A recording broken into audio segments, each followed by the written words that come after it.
Hello, my name is Jonathan Broadwell. I'm an embedded systems consultant at my company, Broadwell Consulting, Inc., and also the creator of the Serial Wombat open source smart GPIO and real-time embedded coprocessor project that's designed to work with Arduino.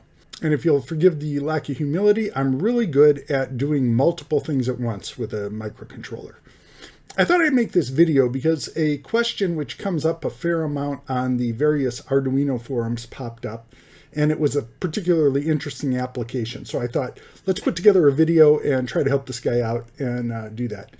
The question was, so I'm trying to combine my sketches, but when I add in the My Servo attach, the sound doesn't work. But when I delete it, the sound works. What's blocking here? Okay, so a little bit of background. This fellow is using an Arduino Uno, and for sound is using a DF Robot MP3 player, which requires you to talk to it using a UART, or a serial. And the issue that he's having is related to the hardware limitations of the Arduino Uno. Specifically, if we take a look at this fellow's code right here, it's based somewhat on the DF Robot example, and he's using a SoftwareSerial at the same time that he's also using a Arduino Uno Servo class. And both of those are classes which generate output by what we call BitBanging. BitBanging is when instead of having a hardware peripheral generate a signal or monitor an input, you have the main processor go into some kind of a loop that does it. And kind of halfway in between with that is interrupt driven. And so we'll talk a little bit about all of those kind of things. So maybe the easiest way to talk about hardware peripherals, which the Arduino does have some, versus BitBanging is by example. We can draw some strong metaphors to an Arduino by thinking about our own household. Imagine for a moment that your Arduino Uno is a house where only you live. And you have a variety of things that you want to get done today. You want to make a 3D printed part. You want to do the dishes. You want to wash the laundry. You want to sweep the floor. And so if we were an unsophisticated household, perhaps one from decades ago, the 3D printing example aside, we could potentially do all of those things ourselves. Here's an example of how I can BitBang a 3D print. You can see here that there is a pen that extrudes plastic, and I can control every movement of that pen myself. Think of me as the core of the Arduino processor, that mega processor that is actually running code. Now, imagine I want to do the dishes. I can wash them in the sink, one dish at a time.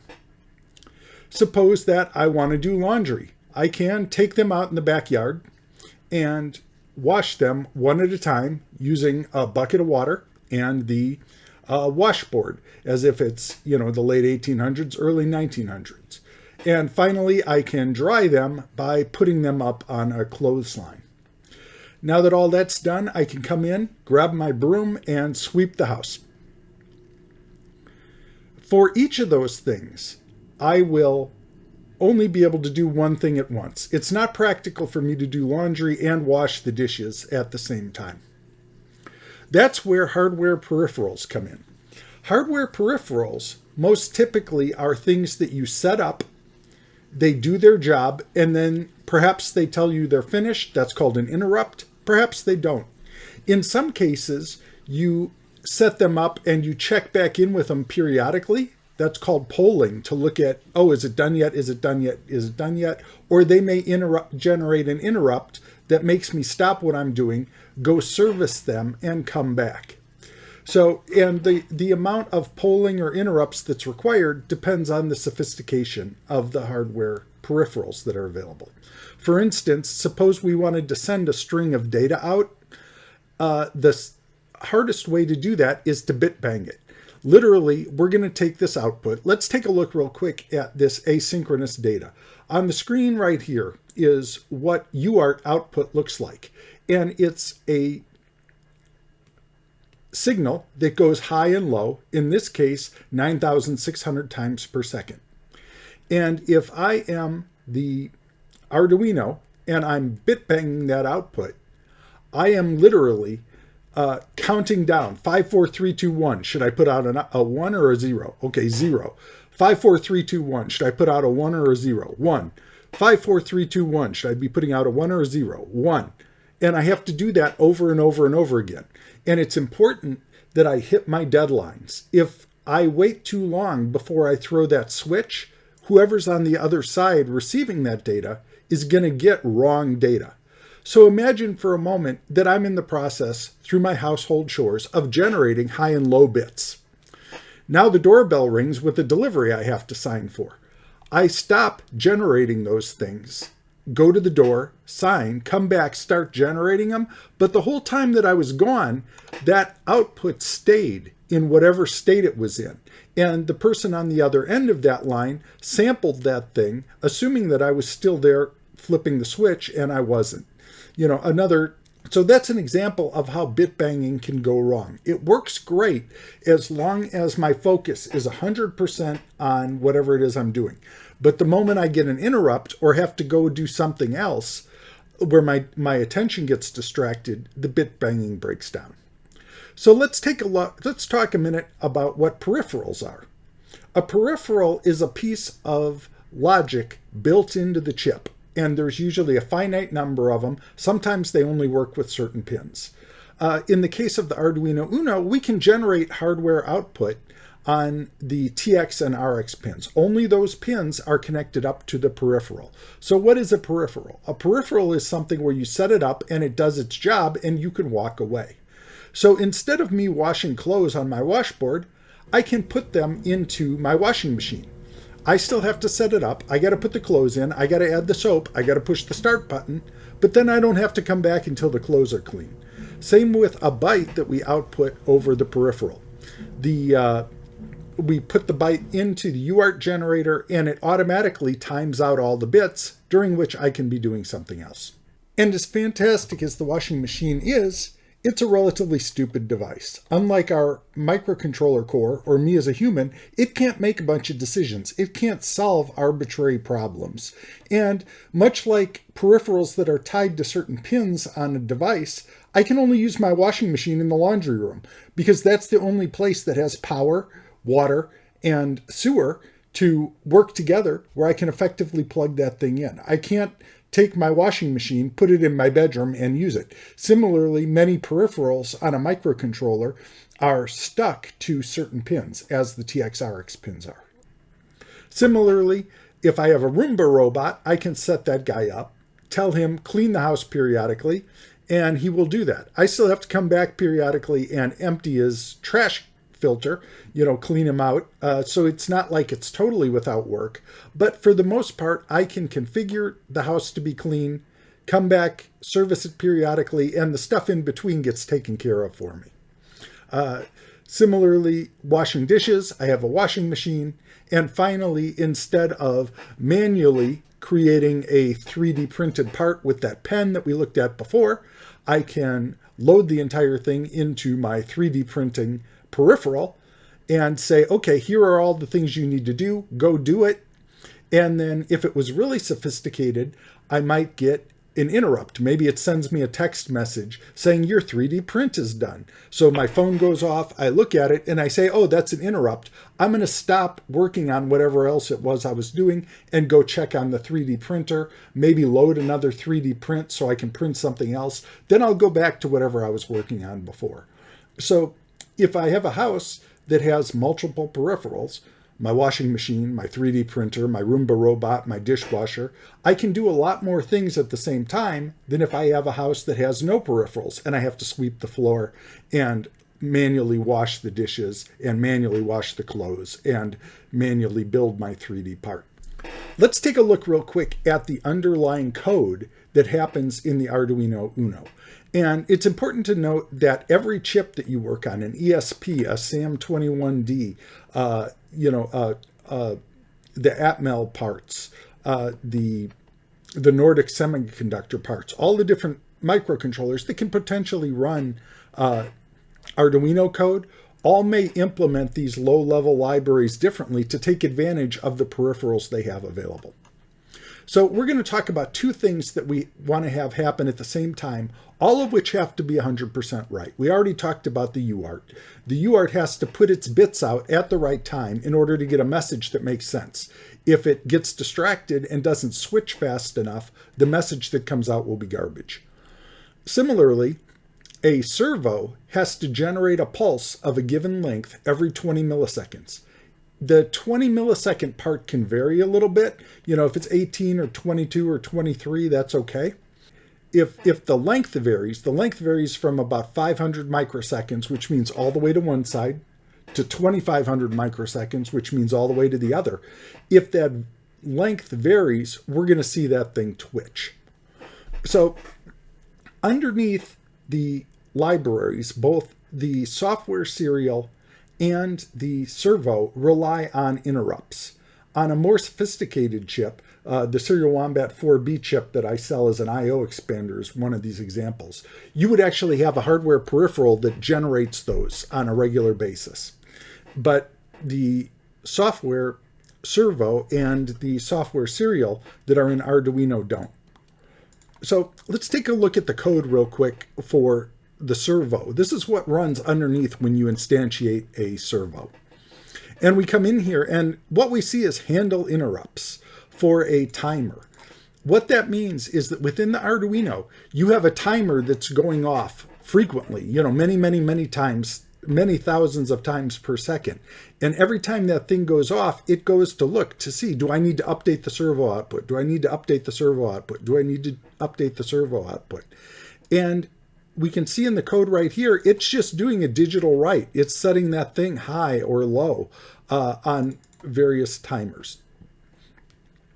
If for some reason multiple interrupts go off at once, you can have a pin transition interrupt that comes from one place, and you might do that if you were receiving SoftwareSerial, and a timer interrupt that goes off at a different place. Suppose that the phone rings and the doorbell rings at your house at the same time. You're only one person. You're either going to let the phone ring and you're going to go over to the door and answer it, or you're going to make the person at the door wait while you answer the phone. It's possible that the person who called on the phone will hang up and just let the call drop rather than wait for you to talk to the person at the door, or vice versa.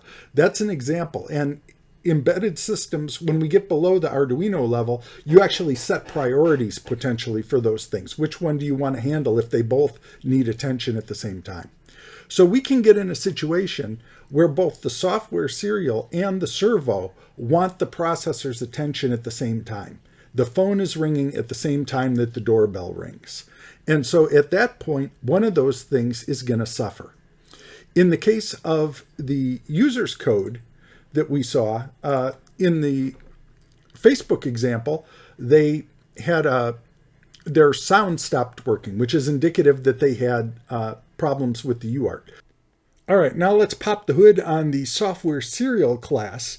And I'm looking at a file that is way down inside of the Arduino hardware AVR library. That's part of what you install. Most people never actually get down here and look at this code. We're kind of in the basement of Arduino looking up at the pipes and the, and the electrical wiring and whatnot.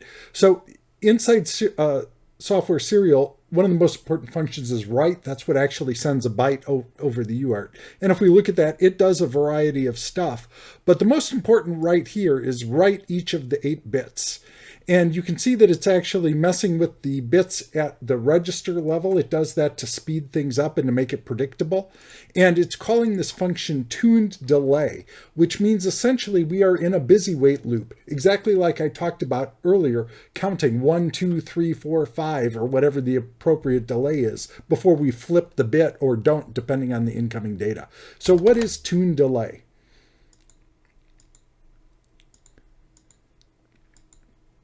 Tune delay is a function that calls yet another function called delay loop 2, and that's not even in this file, so it must be something else. Let's take a look. All right, a quick Google search and I found the code. I didn't find it easily on my hard drive. I know it's in there somewhere. But we can see this delay loop count. This is in the AVR code. And wow, what is this? That doesn't look like anything you've probably ever seen before if you're watching this video. That's assembly code. And that's what you do when you want some timing to be either really, really efficient or really, really predictable. And so there's some assembly code in there. And what this essentially is a countdown loop that counts, you give it a number and it stays in this loop, decrementing that number until it comes back. And so, this is something that's running in the megahertz range because it's a very tight assembly loop. And so essentially, long story short, we can see that the transmit does not use any kind of interrupts. It does not use any kind of hardware. It is just like I did with my fingers, 5, 4, 3, 2, 1, flip a bit, 5, 4, 3, 2, 1, flip it again or not, 5, 4, 3, 2, 1. That's how we're outputting that serial data. And so, this is definitely BitBanging at its finest, and it 100% is totally susceptible to all of the issues that we talked about earlier. It'll work okay if it's the only thing you're doing, but this is highly problematic. If an interrupt comes in here, this thing is going to go 5, 4, hey, look, a squirrel. 3, 2, 1, and the timing on the bits going out is going to break, and that's probably why the fellow on Facebook is having corruptions that in turn stop his sound player from working. When I built the same code and hooked it up similarly, I'm actually seeing a servo glitch. So let's look real quick and let's run just the servo. Okay, so this is the circuit that we're looking at that, as far as I know, duplicates what the fellow on Facebook had. Excuse the mess of wires. I don't usually work on the Unos like this, and I had to hook up my logic analyzer, so this is not as neat as a lot of the demos. I wanted to get this thing out fast to help this fellow out rather than just try to make it super pretty. But long story short, we've got an Arduino Uno on pins 10 and 11. Those are hooked up to the UART input of the DF robot. And then we've got pin number 2 over here, which is hooked up to a servo. Currently, the sketch that we have is not doing anything with the software serial. It's not initializing that. It's not talking to the robot, the DF robot MP3 player over UART. So all we're doing is controlling the servo. And this fellow wanted to move this servo back and forth. And we can see that we're getting pretty nice smooth transitions. And when the servo is sitting still, we don't see any kind of jittering. Now let's load up the DF robot code and try to run the servo and run the DF robot MP3 player over a software serial connection. In this example, we're trying to walk and chew gum at the same time, and we're doing it BitBanging, which is why we're going to have a problem. We're going to load the DF robot player mini library and the servo library, and we're going to initiate a software serial on 10 and 11. And then we'll come down here, we'll do a begin on the software serial, which drives it at 9600 bits per second, and then go to, and then start up the DF player. And then down here in the main loop, we're going to periodically turn on and turn off the DF player as well as sweep the servo when we do that. Most of the time the servo will be sitting still, but periodically it will move about every 10 seconds and will vary our DF robot output. So now let's take a look and see how that works. The sketch is just uploaded, and we can hear we're making train sounds. The application for this is a train sound, and we'll actually, in the third video in this series, we'll actually help this fellow by building up an architecture that drives what's called a wigwag, which is a type of railroad signal for an HO scale model train. But keep an eye out at this servo. Do you see that glitching that's happening right there? It's moving back and forth, but we're not seeing the smooth movements. Occasionally we see that thing, and it always jumps to the right, never to the left. Why is that? Well, it turns out that longer servo pulses are in this direction. Shorter servo pulses are in that direction. So anytime that the software serial library interferes with the timing of the servo pulse, those servo pulses go too long and it jolts to the right. The next servo pulse comes in that's not interfered with, and it jumps back to the proper position. But if we watch carefully, we'll see most of these jitters are tied in to when we start or stop the MP3 player, which means that we're driving serial. Let's take a look. I hooked up this logic analyzer to the servo and to the two TX and RX pins. Let's take a look at those real quick and look at the servo. So if we capture this data, we see the servo pulses coming out here. If we get in close on these and hit stop, we'll find, okay, they're just about 20 milliseconds apart, which is very good. And when the servo is all the way to the right, we're getting an 854 microsecond pulse. So those pulses, as long as the servo isn't moving, should be very consistent at 854. They may vary by a microsecond or two, but we want them to be consistent. So in the second line here, we see the data that is coming out over the MP3. And I don't know if you can hear it playing, but you can see each time we played that data, we got a burst of information. Let's go in and look at the servo around the time that those are happening.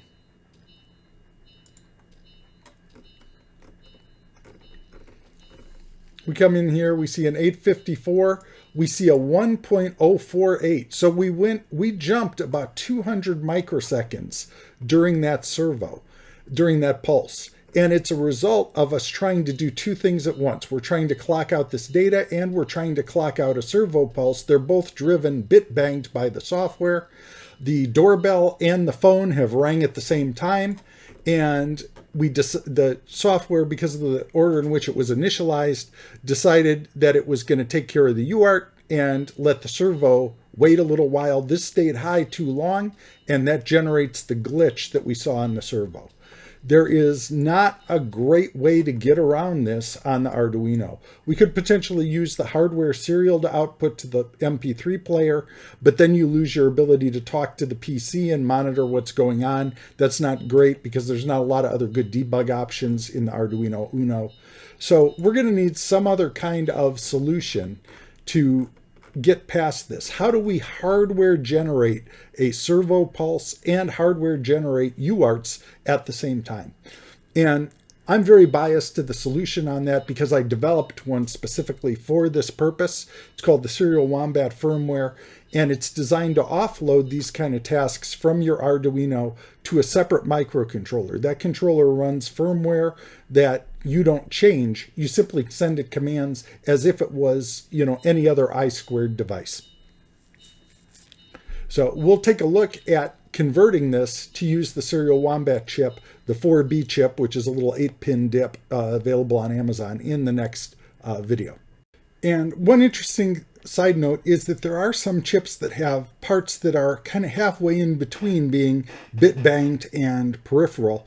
The most popular right now being the RP2040 that has a PIO module that can actually be configured in a way that is pseudo-software-like to perform bit-bang-like tasks with that level of flexibility, but with the performance and CPU freeness of a peripheral. So, if this is something that interests you a lot, you might take a look at the PIO module on the RP2040. That's an advanced topic. Those of us who have been in the embedded systems domain for many, many years knows that this idea originated a long time ago, and that the microchip PICs were actually external peripheral controllers, PIC, peripheral interface controllers, for a whole nother microcontroller.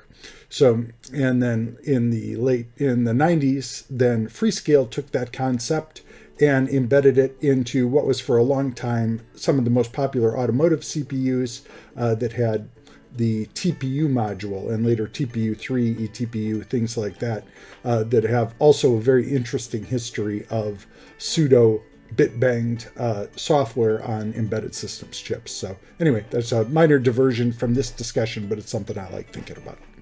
The Serial Wombat firmware is available on GitHub and is constantly being updated. Subscribe below so that you can see the latest features and videos that come out as we fix bugs and add new features. The Serial Wombat open source project was created by Broadwell Consulting Incorporated.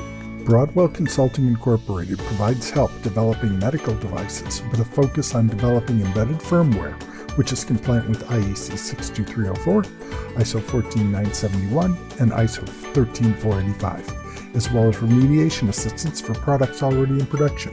For more information, contact John at Broadwell Consulting.